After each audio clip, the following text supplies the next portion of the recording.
Hey, what's up, guys? Welcome to the Bold Believers podcast. My name is Braden Harris. I'm going to be your host at this podcast, and I got my boy Steven. Say what's up. What's up, y'all? My name's Steven. I'm the student intern here. Guys, this is going to be a podcast just for you guys, okay? It's going to be about 20, 30 minutes, closer to 20, right? And it's just something for you to have throughout your week. It's just something on a Friday that we post and you guys listen to it and you get rejuvenated. And maybe it's funny. Maybe you make fun of us. I don't know, right? But it's just something to where we can just come and have a good time and talk to you guys and be real with you guys. And so, in case you didn't notice, okay, bold in our name is actually an acronym. Okay, that's something that I came up with because I feel like it truly encompasses what Christianity is really well, right? So to be a Christian, you have to be bold, right? And then bold actually stands for believe for B. O is overcome.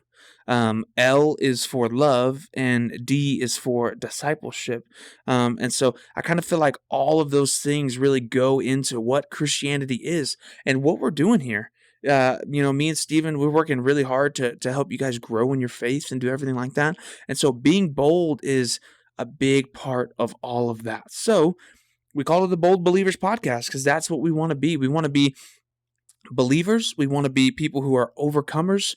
We want to love others, and we want to be disciples and have discipleship go on. And so I felt like it was super fitting, right? So this is going to be something that we post once a week, and it's just a little extra snippet of something for you guys, right? And it's going to be super fun. We're going to make it cool and interactive and some different things like that. But we're super excited for it. So today, we're going to be just kind of talking about what it means to be bold in your faith.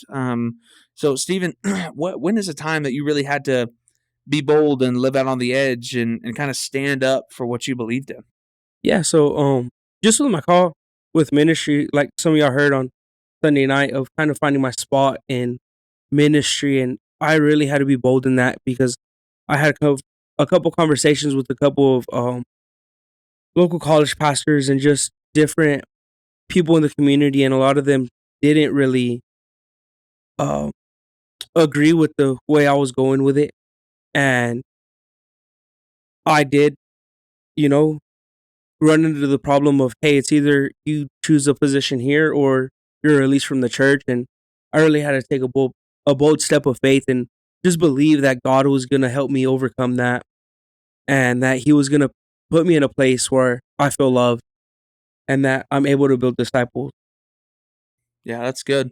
Yeah, that's something. That's something that's really been interesting about your story is how, um, kind of despite everything, you kind of just ran after what God had for you, and so that's something that I do admire you for, just in the sense of like, hey, I know what I'm supposed to be doing, and I'm not gonna let anybody stop me, and um, I'm not gonna let anything step in the way of what I think my calling is, and so that's really cool. For me, man, I don't really know if I have a specific story about me being bold. I feel like I'm a really hard person. I feel like I'm um just somebody that's super, like, not really opinionated, but like I believe what I believe, Yeah, and so I feel like just me in general, I just feel like I kind of just scream, hey, I'm gonna do what I believe, and so whenever I was in college, I had buddies who would try to get me to go out and party and do stuff like that, and I got to the point where I was in my faith where I was just like, man, that's not what I'm gonna do. yeah, Like, I've got church in the morning. I want to go to bed at 8 o'clock at night. You know what I'm saying? Like, going to sleep sounds way better than staying up till 4 in the morning and feeling like crap the next day. And so for me, it was standing up to those guys. And they were super opinionated, and they were like, "Man, you're so lame." They used other words other than lame, right? But they would say all kinds of stuff. But man, in that time, I really just was bold, right? And yeah, I really just was like, "Hey, man, I'm not gonna go do that because it's not what I want to do. It's not what I want to do with my life. It's not how I want to live my life." And so, um, it was one of those things where being bold was a constant thing for me, weekly, almost nightly.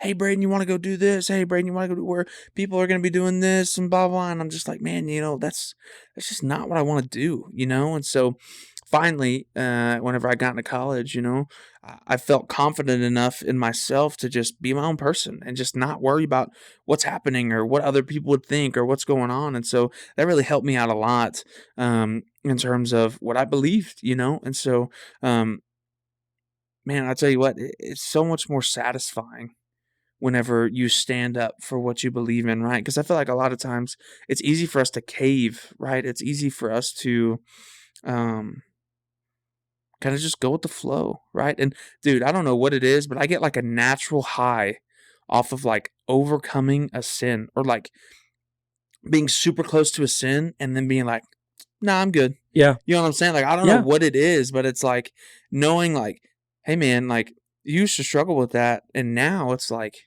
nah, I'm good. Yeah. And that it does something for me. Like, I get something out of it rather than like falling into that temptation, getting the pleasure of what it offers me, and then being like, oh man, that freaking sucks. Like I can't believe I did that, whatever. But dude, now I've gotten to the point where I'm like, no, dude, I want to keep like overcoming things. I want to keep uh being better than I was yesterday or an hour ago or doing whatever. And so, I'm not perfect and we all have stuff that we have to work through and go through. And so Steven, I want to ask what's something that you oh sorry guys what's something that you had to overcome, right? So our first word for our acronym is B, believe. And so after you believed, right, what is something that you had to overcome, right? So overcome and that order is whenever you come to Jesus and you believe in Christ, you're made new, right? And so God doesn't say, hey, stay how you were, keep sinning how you were, keep doing what you're doing. God calls you to be better than you were. He calls you to live above reproach and live to a standard, and that's Jesus' standard. And so overcoming is something that comes next in that line of believing, right? So whenever you believe, now the only thing that you need to do is repent and move forward in a way to where you can be who you need to be through Christ and for Christ. And so, what's something that you kind of had to overcome, um, kind of as your second stage of being a new Christian? But what's that one thing you had to shake? Yeah. So in 5th grade, I used to get bullied a lot, and I fell into this suicidal stage. And uh, my youth pastor, shout out Zach Garza, Shout out Zach. he he came and picked me up and was like, "Hey, like all Christians struggle with feeling unworthy and just feeling alone at times." And that was one thing I had to get over was, hey, this world isn't all that is offered. Like Jesus is better, and Jesus calls you worthy, and He calls you His own, and you're never alone with Jesus, right? So that was one thing I had to get over was just the way that I viewed myself and the way that the world viewed myself, and just really fix my eyes on Jesus and, hey, how does Jesus view me? And how does Jesus love me? And yeah, That's good. Yeah, I struggled. I've always been a bigger guy, bigger kid especially, and so that's something. Self-image was crazy, man. yeah, Mental health back in the day. I mean, even just five. I mean, when was I in middle school? Goodness, I'm what 20. So 8 years ago, right? Mental health studies and like mental health was not a thing, yeah. right? It No, it's wasn't. It huge was now. yeah, dude. And now it's like we have studies and there's scientists and there's people who are like solely invested in mental health and what it does to teens and middle schoolers and everything else. And so mental health is crazy, man. And so that's something that I always struggled with as a kid. But my biggest overcoming thing was porn, dude. It was so big, and I know like tons of you guys can relate just because it's so like predominant in our day and age, man. Everybody is addicted to porn. Everybody watches porn. Everybody does this and that, and people are afraid to talk about it and they dance around it and whatever. But dude, I just like, no, bro, I struggle with porn. I started watching porn whenever I was probably like 8 years old, and I probably watched it until I was like 18 years old, dude. Yeah, Like 10 years, man. And that was a strong addiction that I had to break. And dude, it almost ruined relationships. It almost like I mean, I knew that before I got married, I had to like get clean and I had to like overcome this because at that point, like my dad was a pastor and we were doing some things and I was going to youth and I was doing that. But dude, I was never all in for Christ. I couldn't be. Yeah. My heart was tied to something else that wasn't Christ, and it was porn. And so that's something I had to overcome. And dude, it sucked. Like now I don't have any social media really. Like the only Instagram I have is the students' Instagram. I don't have TikTok because that place is stupid inappropriate, right? I don't have Twitter. I have a Facebook because all the old people in our office made me get a Facebook. um, but it's one of those things where it's like I try to stay off social media as much as possible. Dude, I use a Christian web browser that I got to pay $16 a month for. That sucks. And it's like that's the type of extreme that I've had to go to break free of whatever that addiction was because I wanted to overcome and I wanted to do what God had called me to do. And I know to do that, I had to die to myself a little bit and take away things I enjoyed like Instagram and TikTok because those things were fun, you know? Keeping up with people, and my wife always gets mad at me because I never post her on Instagram or anything. But it's like for me personally to be protected, I don't want to have to worry about that stuff, you know. And so that was that was one of the things. And so going on again, like kind of after overcoming, after dying to yourself a little bit, then you're called to love people. Right? Like Jesus calls us to love others like we love him. And so Stephen, how easy is it to love somebody that you hate? Man, it's not easy at all. It's tough. Yeah, dude. That's the hardest thing to do. It sucks, man. So, Steven, give me an example of one time that you probably loved somebody that did not deserve your love at all. Yeah, so, my mom and just my dad, like, they divorced when I was 17, and our relationship hasn't been the same. I really don't have a relationship with my parents, and, you know, I don't hate them. I forgave them, and I do love them, and those 2 probably don't deserve my love just because of everything that they have done to me. My mom's in Kentucky on drugs. My dad's in San Antonio living his own life. Really doesn't have time for me. So, I mean, it's hard to love them for sure. Yeah, man, that's the family situation's hard. Yeah. I kind of have a similar story. Not with my parents, but with some other extended family. My dad's mom is a priestess for Satan.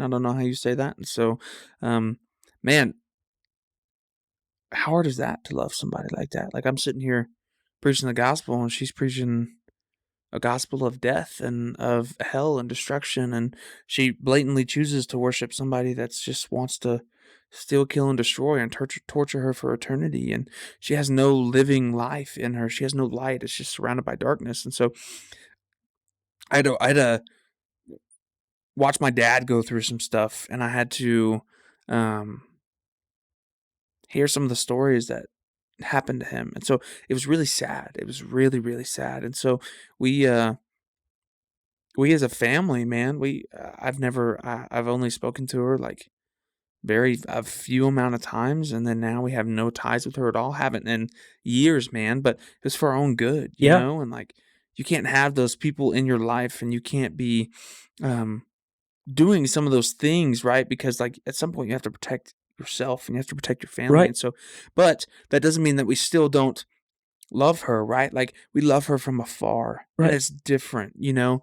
Um, this lady has always preyed on our downfall, literally, and so it's been hard for us. But at the same time, it's like, man, we forgive her. Right. You know, my dad wrote this letter, just forgiving everything that had happened to him and everything that happened, just that they put him through and everything. And it was truly such a beautiful moment. He wrote the letter and he burned it, you know, because that was him letting go of everything, you know. And so I knew from that point that if the man that had to go through some of the crazy stuff that he went through, if he could forgive, that means I needed to too, you know. And so it was really cool to see him in that moment be the man that God called him to be, and to take that step and forgive somebody who had done horrible things to him. um yeah, it was crazy, dude. It was crazy. um So next on our acronym tier list, I guess you could say is D for discipleship, right? Or disciple. Um, and that's what you guys are doing right now. You guys are being disciples. God has placed you in the care of Grace Student Ministry, and it's my and Stephen's job to take you guys where you want to go. And ultimately, that's to try to lead you down the path of righteousness and try to make sure that you guys are equipped to go out and just be human beings, right? And have a strong, structurally sounding faith. And so you guys are being disciples right now, and you're being discipled by my beautiful wife and Stephen and myself and some of you guys, even your parents. I mean, your parents do a great job of making sure you're going to church, being where you're at, making sure you're at youth group, different things like that. And so, man, discipleship is something that is completely necessary. Um, I know for me in the past 2 or 3 years or so, I've had people who have come into my life, and they've truly been a blessing, and they want what's best for me, and they discipled me and pushed me and kept me accountable and did some stuff like that. But you guys as students, there's nothing more powerful and there's nothing stronger than you guys discipling each other. Right? You taking somebody who's not as strong in their faith and you allowing them to grow, and you taking them by the hand and being like, "Hey, come to church with me. Hey, let's keep each other accountable. Hey, let's text once or twice a week and see how each other's doing. And hey, let's start a Bible study together. Let's do a YouVersion Bible plan. Um, let's keep each other accountable with our faith and doing some other stuff like that." And so, like, I know for me, dude, I have tons of people. First, I have my wife. Man, she's amazing. She's and she loves to check me. Let me tell you, right? Um, but she does, man. She keeps me so accountable, and she's like, "Hey, babe, you shouldn't have said that. Hey, you were rude here. Hey, that was kind of mean." And I'm here like, "What are you talking about? I'm not mean. I'm not what like." But it's true. Like I can be a jerk a lot of times, and I know that. And so it's something that I've had to work on. And sometimes I don't treat people the way that they need to be treated, or sometimes I don't love people how they need to be treated. But it's good to have those people come around you and be able to speak life into your life, and to speak light and be a light in your darkness and help you get through some things, like whenever you have family problems, or whenever you're battling with drugs, or whenever you're wanting to go drink with your other friends on the weekend, right? And so having those people, it really just makes it so much better. You know what I'm saying? For yourself and for who you are. And so, Stephen, give me an example of somebody that may have discipled you, or how you have been discipled, or maybe even who you're discipling now. And just kind of share what that looks like right now for you.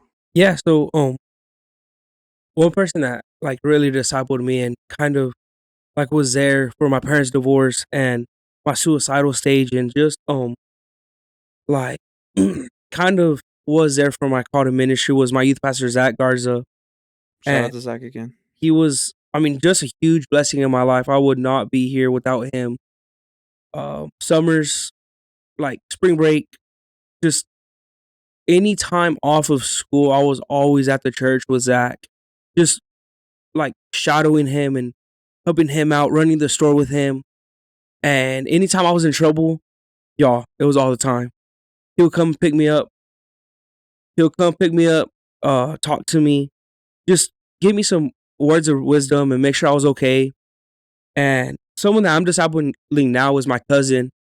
He, I've invited this guy to church multiple times, and he's never really gone until one Sunday I was like, bro, like, come. And he's like, okay, I'll go this one. I'll go one time. And that one time turned into every Sunday deal. And now he's comfortable praying in public, and he's comfortable talking about his faith to other people. And now it's pretty cool because he's discipling other people now. And That's sick. It just shows you how it is, man. It multiplies, yeah, right? Like, you're faithful and you disciple somebody, and then they go be faithful, and then they disciple somebody else. And so that's a super cool thing. And I've had the opportunity to disciple plenty of young guys, and kind of be a part of them with that. And so, um, man, it's just such a blessing. It's just so cool to be able to walk by somebody and help them through situations, and just be there for them, right? And creating that community and those friends and those people. And so, guys, uh, that's about it, man. We went through the 4 letters of what bold is and how you can be bold in your faith, and, I wanna challenge you, man, like, man, bring somebody to church, right? It's Easter Sunday this Sunday, and, um, man, we wanna pack out the house, and, guys, we want people to be saved, we want people to hear about the good news of Jesus Christ and what he's done for us, and so, guys, we encourage you, invite your friends, right? Invite their families, invite people that hey, man, they probably have never gone to church before, right? But let them hear the good news. The Spirit can work, man. It can. It doesn't matter what we do or who we are, right, Stephen? I mean, it's just Right. like it doesn't matter. And so, um, man, I'm super excited about this podcast. I'm super excited about this opportunity to be able to pour into you guys in a different way. And so kind of what we're gonna do is we're gonna have some different guests on week to week. Maybe one week it's just me. Maybe another week, Jonathan or Ben or maybe some other youth pastors. We get in and we just talk about students. We just talk about you guys and your life and what you're kind of having to go through. And so, um, man, I just want to say that we love you guys. We appreciate you guys. And if you don't know who we are, and this is your first time listening because one of your friends sent you this, hey, I'm Braden. This is Steven. He's our intern, and I'm our student pastor. And we're here every Sunday. Middle school at 5 p.m., high school at 6:15. And man, if you don't have a place to go, man, don't wait. This is the place. This is the place that you want to go. And so, Grace students, man, Billy Hex, 3450 Billy Hex Road, baby. Grace Christian Fellowship. Let's go. Come on. But anyways, guys, we're super excited to be starting this. We can't wait to see you in episode 2. We love you guys. Hey, and no encounter this week, but we will have encounter next week, and we'll see you there.